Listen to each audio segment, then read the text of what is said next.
Welcome to Family Gamer TV. Like many other Wii U owners, my brothers and sisters have been finding it hard to come up with reasons to play their console. They've played hours of Nintendo Land, they found every gold coin on New Super Mario Bros. U, and now they found themselves with nothing left to play. Now, one game they were really looking forward to was Rayman Legends, which was supposed to launch when the console did at the end of last year, but ended up getting delayed. Now, it's a shame that the game did get pushed back because it made really good use of the Wii U features, just like Ubisoft's other game, ZombiU.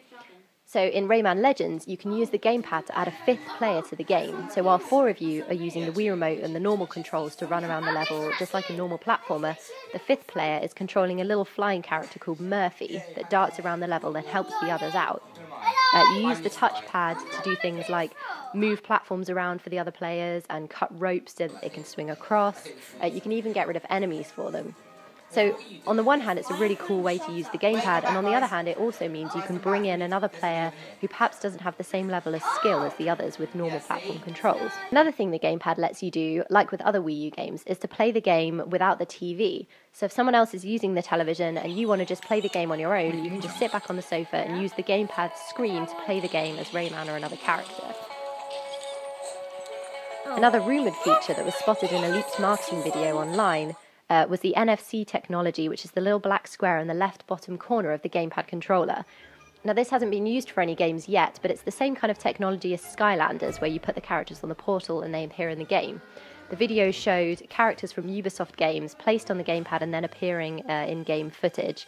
Ubisoft did say that this was just a marketing video and it was just concept, it wasn't used in any actual games. Now, as I said, Rayman Legends was supposed to come out at the end of last year, but it's ended up being delayed for 9 months. Here in the UK, we're not getting the game until August 30th, and in America, no one's getting the game until September. The reason for the delay initially was so that the game could be improved, or polished, as they like to say.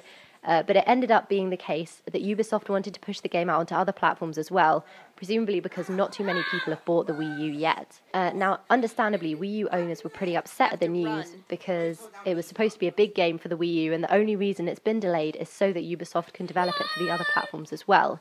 Now, to apologise for that, Ubisoft has said they'll add lots of new levels to the game, and they've also provided a challenges app for Wii U owners. Now, this app includes the 3 demo levels from the demo that was released earlier in the year, and lets you play them as many times as you want. And it also includes this challenges area. Try out your platforming skills in a variety of randomly generated levels that change. One of them changes daily, and the other one changes every week. It's kind of like an endless runner that you would play on your smartphone, so the level just keeps on going until you die, and you compete with other players for high scores.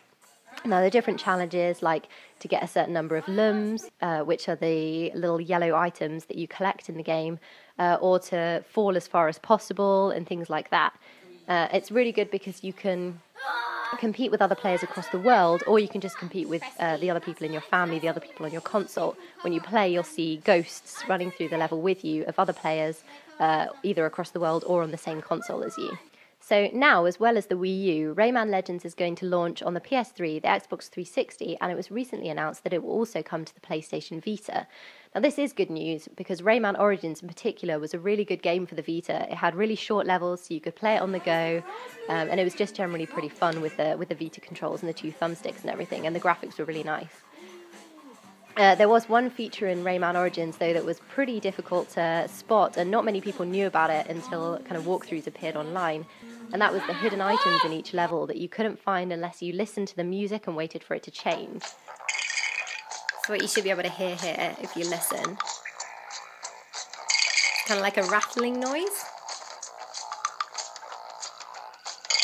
Kind of sounds like something being broken. And if you move away, you can't hear it anymore. And that means that there's a hidden item somewhere. So what you have to do is you have to get to the bit where you can hear it and then tap around the screen. Ta-da! And then you find an item.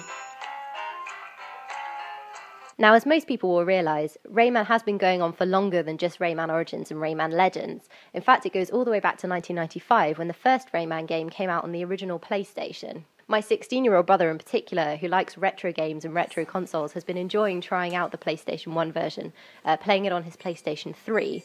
The game actually came out before he was born, so it was interesting to see what he thought of it. Another more recent Rayman game is Rayman Jungle Run, and my youngest brother and sister have been enjoying trying that out. It's a smartphone game, so it uses the same kind of endless runner controls, although the levels do have ends. So like, you just press go and then you can't just stop.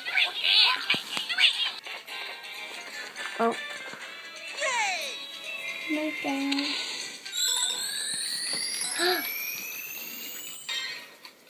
I'm so close. Rayman runs continually through the level, so you don't have to make him move, you just have to tap the screen to make him jump. So in some ways it's easier, though in other ways if you want to collect everything then you have to really know exactly when to tap on the screen. Now the downside to Rayman Jungle Run and the original Rayman of course is that they didn't have multiplayer, and since my brothers and sisters have finished Rayman Origins, they are really looking forward to Rayman Legends. Now, because there are so many of them as well, and they want to be able to make use of the 5-player multiplayer instead of the normal 4, they'll probably still get it on the Wii U.